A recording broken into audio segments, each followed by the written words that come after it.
በክርስቶስ ስም የሚነግዱት። ታሪኩ የሚጀምረው በ1950ዎቹ አሜሪካ ውስጥ ነው። ጂም ጆንስ መጀመሪያ ላይ ሲነሳ የዘረኝነትን ግድግዳ የሚንድ ለድሆች የሚቆም የሶሻሊዝምና የክርስትና ድብልቅ የሆነ ፒፕል ቴምፕልስ የተባለ ቤተክርስቲያን መሰረተም። በንግግር ችሎታውና በሐሰተኛ ተአምራቱ የብዙዎች ልብ ተሰርቆ ነበረ። የአሜሪካ መንግስትና ሚዲያዎች ስለ ግድያው፣ ስለ ዝርፊያው፣ ስለ ስነልቦናዊ ጥቃቱ መጠራጠር ሲጀምሩ ጆንስ ተከታዮቹን ይዞ ወደ ደቡብ አሜሪካዊቷ ሀገር ጋያና በረሃ ሸሸም። እዚያም ጆንስ ታውን የተባለች ካለም የተገለለች መንደርን መሰረተም። እዚያ የነበረው ህይወት ግን ገነት ሳይሆን ሲኦል ነበርም። ህዳር 18 ነው ቀኑ 1978 ዓ.ም የታሪኩ ትልቁ ትራጀዲ የተፈጸመው። የአሜሪካው ኮንግረስ አባል ሌዮ ራያን ሁኔታውን ለማጣራት ወጥተው በተመለሱበት ወቅት በጆንስ ታማኝ ወታደሮች ተገደሉ። ጆንስ ማምለጫ እንደሌለው ሲያውቅ ተከታዮቹን ሰበሰበም። ሳይናይድ የተባለ ገዳይ መርዝ ከቀለምና ከጭማቂ ጋር ተደባልቆ ቀረበም። ጭካኔው እናቶች መርዙን መጀመሪያ ለልጆቻቸው እንዲያጠጡ አስገደደ። ሕፃናት ሲጮሁና ሲያለቅሱ፣ ጆንስ ግን በክብር ሞቶ እያለ ይሰብክ ነበርም። አንድ ቀን ውስጥ የ918 ሰዎች ህይወታቸው በደቂቃ አለፈም። ጆንስ ራሱ በጭንቅላቱ ላይ በተተኮሰ ጥይት ሞቶ ተገኘም።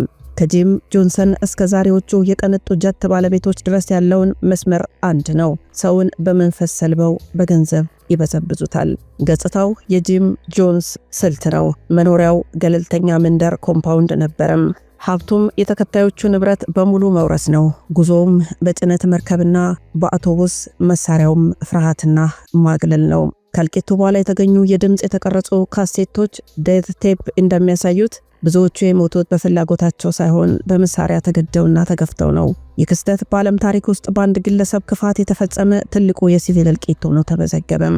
ይህ ጥያቄያችን በሃይማኖት ስም የተገነቡ ዓለም አቀፍ የመከራ ኢምፓየሮች በጥልቀት እንድንፈትሽ የሚያስገድደን ነው። እነዚህ ግለሰቦች የሰው ልጅን የእግዚአብሔር ጥማትና የኑሮ ተስፋ መቁረጥ እንደ ግብዓት በመጠቀም የራሳቸውን የቢሊዮነርነት ህይወት በድሆች ደምና እንባ ላይ ይገነባሉ። ከኢትዮጵያ እስከ አሜሪካ፣ ከአሜሪካም እስከ መላው አውሮፓ የተዘረጋውን ይህንን ዘግናኝ የእምነት ሸቀጥ ሰንሰለት በጥልቀት ልንፈትሸው ወደ እናንተ አምጥተነዋል።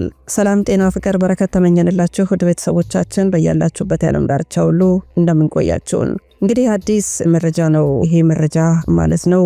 መላው ዓለም በሚባል ደረጃ በእምነት የሚሸቅጡ በጣም በርካቶች እየተፈለፈሉ ነው። በተለይ ደግሞ ኢትዮጵያችንን በጣም እያጠቁ ነው ያሉት። ህዝቡም አሚን እያለ ነው የሚከተላቸው። ከህይወት መጥፋት እስከ ንብረት ድረስ እንዲሁም የስነ ልቦና ጫና በጣም በርካታ የሆነ የወሲባዊ ጥቃትን ጨምሮ ብዙ የሆኑ መከራዎችን በእምነት ተቋማት ስር እየተሰሩ ነው ያሉት ማለት ነውና ይህንን የተስፋ ግብይትና የሞት ወጥመድ ምን ይመስላል የሚለውን ከናንተ ጋር አብረን ልንፈትሸው እንወዳለን። ሁላችንም ቆም ብለን የምንከተለው ክርስቶስን ነው ወይስ ግለሰብን የሚለውን አሜን እያልን ነው ወይስ ደግሞ ለምን፣ እንዴት፣ ወዴት እያልን የምርም እንጠይቃለን? የምንከተለው ክርስቶስን ነው ወይ የሚለውን ሁላችሁም ወደ ልባችሁ ወስዳችሁ ልትፈትሹት ይገባል። ወደ መረጃው እንለፍ። በአፍሪካ በተለይ በናይጄሪያ፣ በደቡብ አፍሪካና እንዲሁም በኢትዮጵያችን ሃይማኖት ከእምነት ይልቅ ወደ ኢንዱስትሪ ተቀይሯል። የደቡብ አፍሪካው ትንሳኤና ሳር መብላት እንደ ሼፓርድ ቡሽሪ ያሉ ግለሰቦች በሚሊዮን የሚቆጠር ዶላር ከተከታዮቻቸው እየበዘበዙ በግል ጀት ሲቀናጡ፣ ተከታዮቻቸው ግን ተአምርን ለማግኘት ሳር እንዲበሉ፣ ዲቶል እንዲጠጡ፣ ጸረ ተባይ ማጥፊያ ፊታቸው ላይ እንዲረጭባቸው ይደረጋሉ። የስነ ልቦናዊ ባርነት ሰዎችን ለሞትና ለከባድ በሽታ እየዳረገ ነው። የኬንያው የሻካሆላ እልቂት 2023 ፓስተር ፖል ማኬዚ ኢየሱስን ለማየት መራብ አለባችሁ በማለት በመቶዎች የሚቆጠሩ ሰዎችን ሕፃናትን ጨምሮ በረሃብ እንዲሞቱ አድርጓል። ይህ በዘመናችን የታየው የጂም ጆንስ እጅ ነው። የኢትዮጵያ ነቢያትና ዘይትም በኢትዮጵያ ቅዱስ ዘይት ጨውና ውሃ በመሸጥ እንዲሁም ልዩ የጸሎት ፕሮግራም በሚል ስም ድሆች ያላቸውን ጥቂት ሳንቲም እንዲዘሩ ሲድ ስኖዊንግ በማድረግ የቅንጡ ቪላና የመኪና ክምር የሚገነቡ ነጋዴዎች በዝተዋል። ሰውም አሜን ይላል። የአሜሪካው ሞዴል እጅግ የረቀቀና በቢሊዮን ዶላር የሚቆጠር የንግድ መዋቅር ያለው ነው። የብልጽግና ወንጌል ይሉታል። ፕሮስፔሪቲ ጎስፔል ፋብሪካም የግል ጀት አምላኪዎች እንደ ኬንዝ ኮፕላንድ ያሉ ግለሰቦች ከአጋንንት ጋር በአንድ አውሮፕላን መብረር አልፈልግም በሚል ሰበብ ከድሆች በተሰበሰበ ገንዘብ ከ60 ሚሊዮን ዶላር በላይ የሚያወጡ የግል ጀቶችን ይገዛሉ። እነዚህ ሰዎች የሚኖሩባቸው ቤቶች የቤተ ክርስቲያን ንብረት ተብለው ስለሚመዘገቡ ከቀረጥ ነፃ ናቸው። በዚህም ቢሊዮነር የሆኑ አገራቸውንና ሕዝባቸውን ይበሰብሳሉ። አረቡ ዓለምና ኤዥያ እንሻገር። የመንፈሳዊ ስልጣንና የፖለቲካ ጋብቻም በእነዚህ ቀጠናዎችም ሃይማኖት ከፖለቲካዊ ስልጣን ጋር ተሳስሮ ለከፋ ብዝበዛ ይውላል። ኤዥያ፣ ደቡብ ኮሪያና ህንድ። በኮሪያ ያሉ ግዙፍ ቤተክርስቲያናት መሪዎቹ በሙስናና በቤተሰብ ዝውውር የታወቁ ናቸው። በህንድ ደግሞ ጎድማን ተብለው የሚጠሩ ጉሮዎች ሰዎችን በማታለልና የወሲብ ጥቃት በመፈጸም እንዲሁም በመሬት ነጥቃና በግድያ ወንጀሎች ተዘፍቀው ይታያሉ። ሌላው የአክራሪነት ወጥመድ ይነሳል። በአረቡ ዓለምና በተለያዩ ቀጠናዎች ሃይማኖትን ለፖለቲካ መጠቀሚያ የሚያደርጉ መሪዎች ወጣቶችን በሰማይ ገነት ታገኛላችሁ በሚል የሐሰት ተስፋ ለሽብርና ለሞት ይዳረጓቸዋል። እነሱ ግን በውጭ ሀገራት በድብቅ ባከማቹት ሀብት ይዝናናሉ። እነዚህ የእምነት ሸቃጮች የሚጠቀሙባቸው 3 ዋና ዋና የጭካኔ መሳሪያዎች አሉ። አንደኛው የመድኃኒት እገዳ ነው። ጸሎት ካላችሁ መድኃኒት አያስፈልጋችሁም በማለት በኤችአይቪ፣ በካንሰር፣ በሌሎችም የማይድኑ በሽታዎች የሚሰቃዩ ሰዎችን መድኃኒት እንዲያቆሙ በማድረግ በሺዎች የሚቆጠሩ ነፍሳት በየቀኑ ይቀጥፋሉ። ሁለተኛ ስነ ልቦናዊ ሽብርን በመፍጠር ይታወቃሉ። አንድ ሰው ካልተፈወሰ እምነት ስለሌለህ ነው ወይም ኃጢአተኛ ስለሆንክ ነው በማለት ተጎጂው ራሱን እንዲወቅስና የበለጠ እንዲገዛ ያደርጉታል። ሶስተኛው የፋይናንስ ባርነት ውስጥ ይከቱታል። እግዚአብሔር እንዲባርካችሁ መጀመሪያ እኔም ባርኩኝ በሚል ቀመር ድሆችን የኑሮ ዋስትናቸውን፣ ቁጠባቸውን እንዲሰጡ ያደርጋሉ። የዓለም አቀፍ ድርጅት ሃይማኖት ሳይሆን መንፈሳዊ ማፊያ ነው። ጂም ጆንስ በ1978 ዓ.ም የፈጸመው የጅምላ እልቂት በአካል የታየ ትልቅ ትራጀዲ ቢሆንም የዛሬዎቹ የእምነት ነጋዴዎች ግን በየቀኑ በዝምታ በሚሊዮኖች የሚቆጠሩ ሰዎችን እየገደሉና እየበዘበዙ ነው። ይህ የእምነት ሸቀጥና መንፈሳዊ ማፊያ በዓለም ዙሪያ የዘረጋው መረብ በተመለከተ እውነታውን ደግሞ እያንዳንዱን እናጋልጥ። የቅድስናው ጭንብልና የቢሊዮኖች ደም። በዓለማችን ላይ ትልቁና በሕግ የማይጠየቀው ንግድ የእምነት ንግድ ነው። ከዋሽንግተን እስከ አዲስ አበባ፣ ከጆሃንስበርግ እስከ ሴኡል በሚሊዮኖች የሚቆጠሩ ሰዎች በየቀኑ ለፈጣሪ ብለው የሚሰጡትን ሳንቲም ለጥቂት ግለሰቦች የቅንጡ ጀት፣ የወርቅ ሰዓትና የቤተ መንግስት መገንቢያ ሆነዋል። እነዚህ ግለሰቦች ሰውን ለመበዝበዝ የሚጠቀሙባቸው ስልቶች ሳይንሳዊና ስነ ልቦናዊ መረቦች ናቸው። በአንደኝነት የኛኑ ኢትዮጵያችንን እናንሳ። የኢትዮጵያና የአፍሪካ ቀንድ የዘይትና የጨው ፖለቲካ። በኢትዮጵያ በቅርብ ዓመታት የታየው የነቢያት መብዛት ከሃይማኖታዊ ይዘቱ ይልቅ የንግዱ ቅርጽ ይጎላል። አውሻችኋለሁ በሚል ሰበብ የኤችአይቪ እና የካንሰር ታካሚዎችን መድኃኒታቸውን እንዲያቆሙ ይደረጋል። ውጤቱም በየቤቱ የሚረግፉ ሺህ ነፍሳት አሉ። የዘር ስነ ልቦና የመጨረሻ ሳንቲምህን ለነቢዩ ስጥና ተአምር ጠብቅ በሚል ድሆችን ይበልጥ ወደ ድህነት አዘቅት ይከቱታል። የቅንጡ ህይወታቸው ተከታዮቻቸው በእግር ሲንከራተቱ፣ እነሱ ግን በታጠቁ ዘመናዊ መኪኖች በቢሊዮን ብር በሚገመቱ ቪላዎች ውስጥ ተዘግተው ይኖራሉ። ሁለተኛ ደቡብ አፍሪካና ናይጄሪያን እንግለጥ። የጀት ባለቤቶች ክለብ። ናይጄሪያ የዓለም የእምነት ንግድ ማዕከል ናት። ዴቪድ አይዴፖና ሼፓርድ ቡሽሪ እነዚህ ሰዎች የግል ጀቶች፣ ዩኒቨርሲቲዎች፣ የቢዝነስ ኢምፓየሮች አሏቸው። ወንጀላቸውም ገንዘብ ማጠብ ነው፣ መኒ ላውንደሪንግ። እናም የሰዎችን የዋህነት በመጠቀም ለግል ብልጽግና በመዋል የዕለት ተዕለት ተግባራቸውን ነው። ተከታዮቻቸው ግን ዛሬም በድህነት ይማቃሉ። እነሱ ደግሞ ድሆችን ይጸየፋሉ። አሜሪካና አውሮፓ እንሻገር። የብልጽግና ወንጌል ኮርፖሬሽን በአሜሪካ ሃይማኖት ታክስ የማይከፈልበት ትርፋማ ድርጅት ነው። ኬኔዝ ኮፕላንድ ከ760 ሚሊዮን ዶላር በላይ ሀብት ያለው ሲሆን የራሱ የሆነ አየር ማረፊያና የግል ጀቶች አሉት። በተራ አውሮፕላን ከአጋንንት ጋር አልበርም የሚለው ንግግሩ የንቀቱ መገለጫ ነው። ጆኤል ኦስቲን በሚሊዮን የሚቆጠር ዶላር የሚያወጣ ቤተ መንግስት ውስጥ ይኖራል። የተፈጥሮ አደጋ ሲከሰት ግን ቤተክርስቲያኑን ለተጎጂዎች ለመክፈት መጀመሪያ ፈቃደኛ አልነበረም። የእምነት ሸቃጮቹ የጋራ መለኪያ ሰንጠረዣቸው ይመስላል። መለኪያቸው የእውነተኛ መሪ ባህሪ ነው። የእምነት ሸቃጮች ማፊያ ባህሪ ነው ያላቸው። ግን የትኩረታቸው ነጥብ መንፈሳዊ እድገትና ሰብአዊነት ነው። ግን ትክክሉ ቁሳዊ ሀብትና ተአምራት እናደርጋለን የሚል ነው። የገንዘብ አያያዛቸው ለድሆችና ለቤተ ክርስቲያን ስራ በሚል ነው። ነገር ግን ለነብዩ ቅንጡ ህይወትና ጀት መግዣ ነው። የታካሚዎች አያያዛቸው ጸሎትና ሕክምና ጎን ለጎን ይላሉ። ነገር ግን መድኃኒት አቁሙ የሚል ደግሞ የሞት ፍርድ አላቸው። ባህሪያቸው እጅግ በጣም ተመሳሳይ፣ መለኪያቸውም መሸቀጥ ነው። ኢንቨስቲጌሽን፣ ሚስጥራዊው ሰንሰለት እነዚህን ግለሰቦች እንዴት አያዙም ብለን መጠየቃችን አይቀርም። አንደኛው የፖለቲካ ጥበቃ ነው። ለመንግስት ባለስልጣናት ትንቢት በመናገርና ምርጫ ላይ ድምጽ በማሰባሰብ ጥበቃን ያገኛሉ። ሁለተኛው የህግ ቀዳዶች ናቸው። የእምነት ነጻነት የሚለው መርህ እንደ ጋሻ ይጠቀሙታል። ሶስተኛ የስነ ልቦና ባርነት። ተከታዮቻቸው የእግዚአብሔርን ቀባ አትንኩ የሚል ፍርሃት ስላለባቸው ወንጀላቸውን አይናገሩም። ከጂም ጆንስ እልቂት እስከ ዛሬዎቹ የቢሊዮነር ነቢያት ድረስ ያለውን ታሪክ የሚያስተምረን ታዲያ አንድ ነገር አለ።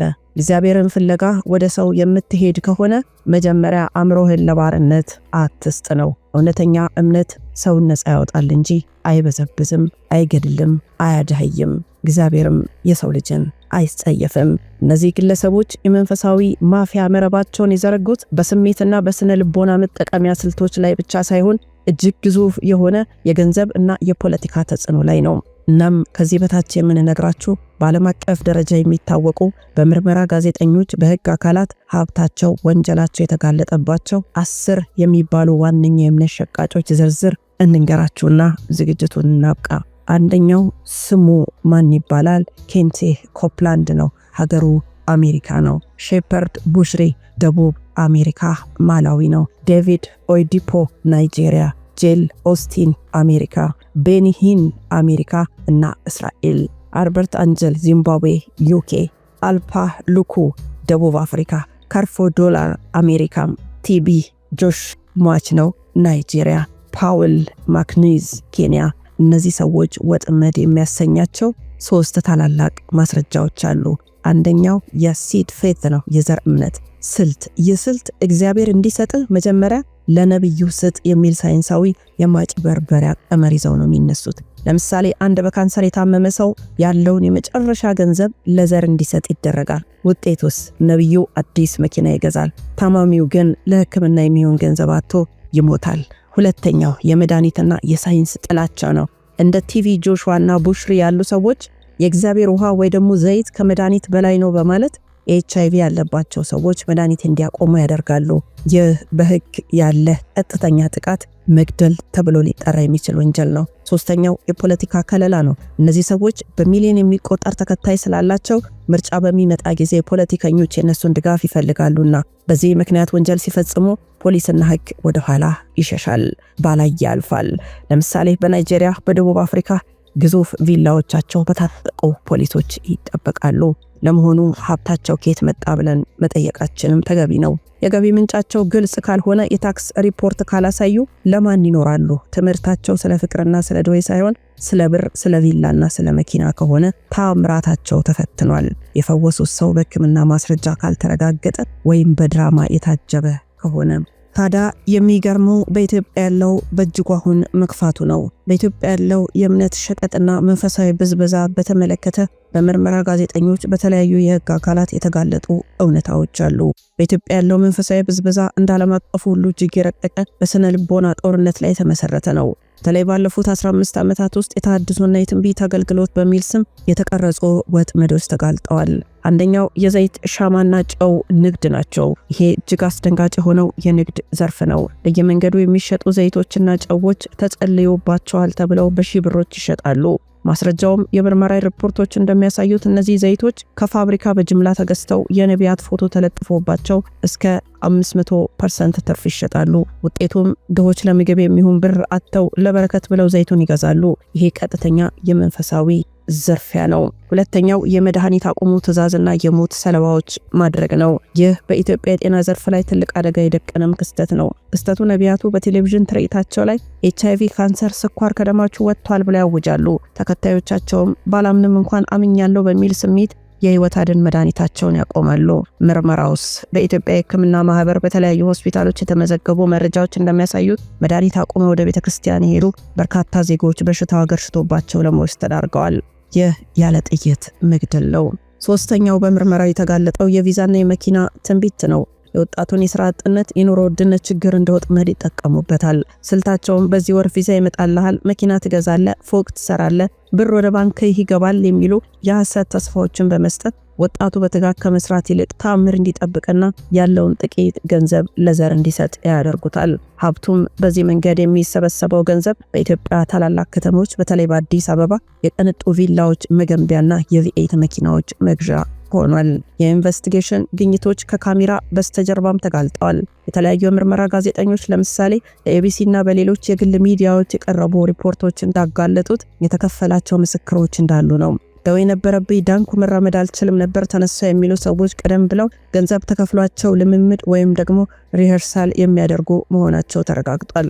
ሁለተኛ የመረጃ መረብ ነው። ኢንፎርማንትስ ነቢያቱ ስለ ሰውየው ሚስጥር የሚያውቁት በመንፈስ ሳይሆን ከጀርባ ባሰማሯቸው ሰላዮች አማካኝነት መረጃውን አስቀድመው በማሰባሰብ ነው። ሶስተኛው የፋይናንስ ግልጽነት ማጣት ነው። ከህዝብ የሚሰበሰበው ገንዘብ በግለሰቦች የባንክ አካውንት እንጂ በድርጅታዊ አካውንት አይቀመጥም። ህጋዊ ክፍተቱ ደግሞ ከፍተኛ ነው። በኢትዮጵያ የሃይማኖት ተቋማት የገንዘብ እንቅስቃሴ የሚቆጣጠር ጠንካራ ህግ አለመኖሩ ስነ ልቦናዊ ፍርሃትም ይፈጥራል። የእግዚአብሔርን ሰው መቃወም እርግማን ያመጣል የሚል የተሳሳተ ትምህርት በሰዎች አእምሮ ውስጥ መትከላቸው ነው። ፖለቲካዊ ተጽዕኖም አለው። ብዙዎች ነቢያት ከፍተኛ ባለስልጣናትን በትንቢት በመያዝ የህግ ጥበቃ እንዲደረግላቸው ያደርጋሉ።